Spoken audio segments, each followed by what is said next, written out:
അതായത് തീർച്ചയായിട്ടും ഇത്തരത്തിലുള്ള സാഹചര്യങ്ങൾ ഇവിടെ വരുന്ന, അതായത് തിരുവനന്തപുരം നഗരം സ്റ്റാച്യൂലാണ് നമ്മളിപ്പോൾ ഉള്ളത്. സ്റ്റാച്യു എന്ന് പറയുന്ന ഒരു ഭാഗത്ത് സെക്രട്ടേറിയറ്റിലായാലും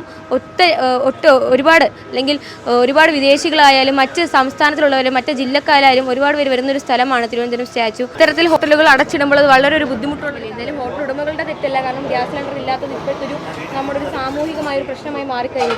ഇതിപ്പോൾ സ്റ്റാച്യു സംബന്ധിച്ചിടത്തോളം ഇവിടുത്തെ ഉള്ള ആൾക്കാരല്ല, കൂടുതലും സിറ്റിക്ക് പുറത്തുള്ള ആൾക്കാരാണ് ഇവിടെ ആഹാരം കഴിക്കാൻ വരുന്നത്. ഇപ്പോൾ ഇവിടെ തിങ്ങിക്കൂടി നിൽക്കുന്നവരെല്ലാം വെളിയിലുള്ള ആൾക്കാരാണ്. സെക്രട്ടേറിയറ്റിനനുബന്ധിച്ചുള്ള ആൾക്കാരാണ് കൂടുതലും വരുന്നത്. അപ്പം ഹോട്ടലിൽ മുടക്കമായ വളരെ ബുദ്ധിമുട്ടാണ്. ആഹാരത്തിനായാലും ചായക്കായാലും ഞങ്ങൾ ഇന്നലെ വരെ പ്രവർത്തിച്ചു, ഇന്നാണ് ലോക്ക് ചെയ്തത് ഗ്യാസിൻ്റെ ബുദ്ധിമുട്ട് കാരണം.